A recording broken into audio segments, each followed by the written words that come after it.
घेवर जितना खाने में स्वादिष्ट लगता है ना, देखने में उतना ही कॉम्प्लिकेटेड लगता है।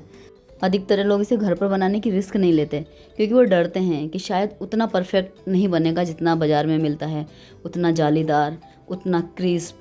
तो मैं आज आपको सारे इसके सीक्रेट्स बताऊंगी, स्टेप बाय स्टेप इसकी पूरी रेसिपी बताऊंगी। देखिए मेरा घेवर कितना बढ़िया बना है, जालीदार। आप भी ऐसा ही घेवर बना पाएंगे अगर आपने रेसिपी को पूरा फॉलो किया तो। बिना स्किप किए पूरा वीडियो देखें ताकि आप भी वैसा ही घेवर बना पाएँ जैसा मैंने बनाया है। और इसके लिए हम रबड़ी भी घर पर ही बनाएंगे, बिल्कुल बाजार जैसी लच्छेदार रबड़ी बनकर तैयार होगी।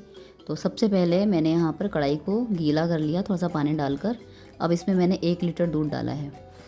अब इसे फुल गैस पर चलाते हुए रबड़ी बनानी है, और गैस को कम नहीं करना है, तो नहीं तो रबड़ी का कलर थोड़ा चेंज हो जाता है। अब देखिए अब इधर दूध भी रिड्यूस हो गया है, और देखिए जब ऐसी कंसिस्टेंसी हो जाए तब उसमें 1-2 चम्मच शक्कर डालें अपने टेस्ट के अनुसार। वैसे शक्कर कम ही डालेंगे तो अच्छा रहेगा, क्योंकि घेवर ऑलरेडी चाशनी वाला होता है, तो अगर रबड़ी भी मीठा कर देंगे तो बहुत मीठा हो जाएगा। अब यहाँ पर मैं 50 ग्राम घी ले रही हूँ। सारी चीज़ें आपको मेजरमेंट के हिसाब से बता रही हूँ, बस आप रेसिपी को पूरा फॉलो करें। मैंने यहाँ 50 ग्राम घी लिया है, और 200 ग्राम मैं यहाँ पर मैदा ले रही हूँ। 50 ग्राम घी और 200 ग्राम मैदा, और 50 ग्राम मतलब 50 ml ही हमें यहाँ पर दूध लेना है। अब घी को मैंने मेल्ट कर लिया है। आपको भी ध्यान रखना है कि घी मेल्ट करके ही डालना है।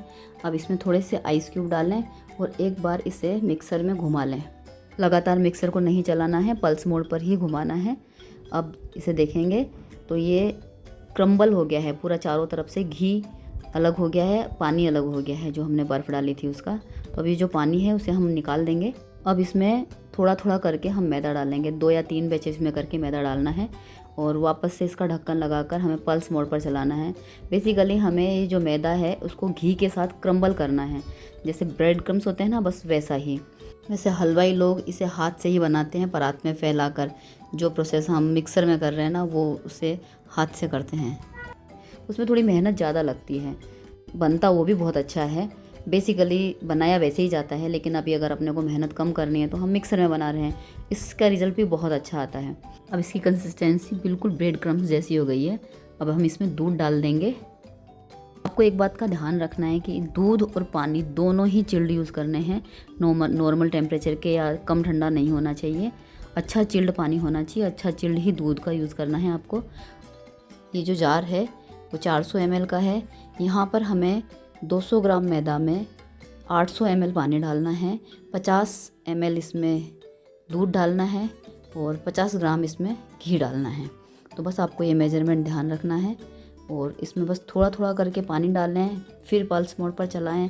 एक साथ में ना पानी डालना है और एक साथ इसे चलाना भी नहीं है। अब इसे फिर से एक बार पल्स मोड पर घुमा लेंगे। हमें ध्यान रखना है कि इसमें लम्स ना रहे, और लगातार इसे नहीं चलाना है। हलवाई लोग इसमें थोड़ा सा बेसन भी डालते हैं। 200 ग्राम मैदा में 1 चम्मच बेसन डाल सकते हैं, उससे थोड़ा क्रिस्प बनते हैं, पर उससे थोड़ा टूटने का डर होता है। तो अगर आप पहली बार बना रहे हैं तो रिस्क नहीं लें, तो ये अच्छा होगा। अब देखिए ये जो हमारा घोल है वो बनकर तैयार है। हाँ, 800 ग्राम पानी में से थोड़ा सा पानी मैंने बचाया है, ताकि हम जार में जो भी घोल बचा हुआ है उसे हम रिंस करके इस घोल में डाल सकें। अब देखिए घोल तो तैयार है।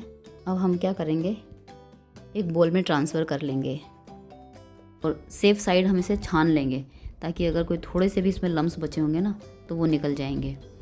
तो अब मैंने क्या किया, बचा हुआ जो पानी था वो पूरा पानी डाल दिया। अब आप देख रहे हैं ना, पूरा 800 ग्राम पानी इसमें डल गया है। और अब आप इसको अच्छे से मिक्स कर लें। अब आप इसकी कंसिस्टेंसी देखिए, बस ऐसा ही होना चाहिए, ना ज़्यादा पतला ना ज़्यादा गाढ़ा। अब घोल को बर्फ़ के पानी में रखेंगे, आप चाहें तो फ्रिज में भी रख सकते हैं, पर अभी मुझे तुरंत ही बनाना है क्योंकि मैंने रबड़ी बना ली है, और साइड बाय साइड में चाशनी बना लूँगी। अब हम क्या करेंगे कि इसको बनाने के लिए ना मोल्ड की ज़रूरत होती है, तो मेरे पास मोल्ड नहीं था। मैं क्या कर रही हूँ, जो मटकी रखने की रिंग होती है ना, मैं उसी में बना रही हूँ। वैसे घेवर को घी में ही बनाया जाता है, पर आप घी या तेल आपकी मर्ज़ी है, आप किसी में भी बना सकते हैं। मैं यहाँ पर घी में बना रही हूँ। तो घी हमें इतना यूज़ करना है कि जो रिंग होगी ना उसे वो आधी डूबे। तो मैंने यहाँ पे इसमें घी डाल दिया है। अब इसे घी को अच्छा गर्म करना है हमें, मतलब बिल्कुल तेज़ गर्म करना है। इधर मैं क्या कर रही हूँ, आज घेवर चम्मच से नहीं, आज हम लोग बनाएंगे ये जो सॉस की जो बोतल होती है ना उससे। वैसे आप किसी पॉलीथीन जो कैरी बैग आती है दूध की या किसी की भी कैरी बैग में भर के उसमें एक छोटा सा छेद करके उससे भी बना सकते हो। और मेरे पास ये सॉस की बोतल है, इससे भी बहुत अच्छा बन जाता है। और अगर आपको ये अच्छा लगेगा तो आप एक बार इसी से ट्राई करना, ईजी होता है बनाना। अब क्या करना है, इसको अच्छे से बंद कर देना और इसकी जो कैप है ना इसको साइड में दबा कर रबर बैंड लगा देना है, ताकि क्या होगा कि बार बार में बीच में नहीं आएगी उनके घोल डालते समय। ये हो गया हमारा जुगाड़। अब हमें चाशनी बनानी है तो उसके लिए मैंने यहाँ पे 200 ग्राम शक्कर ली है और शक्कर भीग जाए उतना ही पानी डाला है। और अब इसमें थोड़ी सी इलायची डाल देंगे और इसकी एक तार की चाशनी बनानी है। हमारा घी गर्म हो रहा है ना, तब तक ये चाशनी बन जाएगी। अब आप इसे एक बार चेक कर लें कि बस एक ही थ्रेड होना चाहिए। ज़्यादा गाढ़ी चाशनी रही तो घेवर पी नहीं पाएगा और ज़्यादा पतली रही तो भी घेवर अच्छा मीठा नहीं होगा। अब हमारी चाशनी बनकर तैयार है। अब आप गैस बंद कर दें। अब इधर घी गर्म हो गया है तो मैंने जो रिंग थी मटकी रखने की वो इसमें रख दी है। अब हमें ऊपर से धीरे धीरे करके उसका घोल डालना है। ध्यान रखना है कि एक साथ में नहीं डालना है, 2-2 3-3 चम्मच ही डालना है। और जब इसकी झाग ख़त्म हो जाए तब हमें इससे वापस से इसमें घोल डालना है। और यही प्रोसेस को हमें बार बार रिपीट करना है जब तक कि इस घेवर की थिकनेस जितनी हमें चाहिए उतनी ना हो जाए। अब बीच में हमें थोड़ी सी इसमें जगह बना लेनी है। जब 1-2 बार घोल डल जाएगा उसके बाद में वापस से इसमें बीच बीच में हमें जगह बनाते जाने हैं। बस इसी तरीके से हमें घोल डालते जाना है और बीच में जगह बनाते जाना है। और जब झाग ख़त्म हो जाए तो वापस से थोड़ा वेट करें ताकि घी गर्म हो जाए। और जो हमने जगह बनाई है, जो होल किया है, बस उसी में धीरे धीरे करके घोल डालते जाएं। आप देखिए घेवर कितना बढ़िया बन गया है, कितनी बढ़िया जाली बनी है इसमें। और बस इसी तरीके से हमें सारे घेवर तैयार कर लेने हैं। जब ऐसी रेसिपी जो दिखने में कॉम्प्लिकेटेड हो, बनाने में भी हमें लगता है कि यार ये तो बहुत मुश्किल है, और अगर वो अच्छी बन जाती है घर पे तो उसका स्वाद दुगना नहीं चौगुना हो जाता है। और फिर घर में खाने वाले सब तारीफ़ करते हैं तो ऐसा लगता है कि यार हमारी जो मेहनत थी वो सफल हो गई। और वाकई में ये घेवर बहुत अच्छे बने हैं। आपको एक बार इस रेसिपी को ज़रूर ट्राई करना चाहिए। मैंने 200 ग्राम मैदा ली थी, उसमें 6 घेवर बने हैं। मैंने घेवर थोड़े पतले बनाए हैं, बाजार जितने मोटे नहीं बनाए हैं। अगर आपको इसकी थिकनेस मोटी रखनी है, मतलब ज़्यादा रखनी है, तो 4 बनेंगे।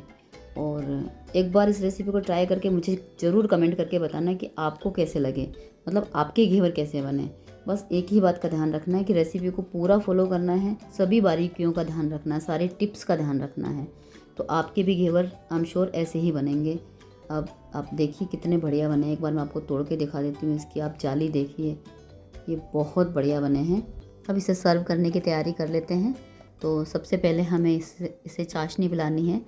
चाशनी जब आप घेवर को पिलाते हैं तब आपको एक बात का ध्यान रखना है, चाशनी ना ज़्यादा गर्म होनी चाहिए और ना ही ठंडी, और मतलब गुनगुनी होनी चाहिए। अब हमें इसके ऊपर रबड़ी को स्प्रेड कर देना है। उसके बाद में ड्राई फ्रूट्स, थोड़ी सी मैंने गुलाब की पंखुड़ियाँ डाली है और चांदी का वर्क लगाकर इसे डेकोरेट किया है ताकि ये दिखने में अट्रैक्टिव लगे। तो देखते ही खाने का मन कर रहा है, इतना बढ़िया घेवर बनकर तैयार हुआ है।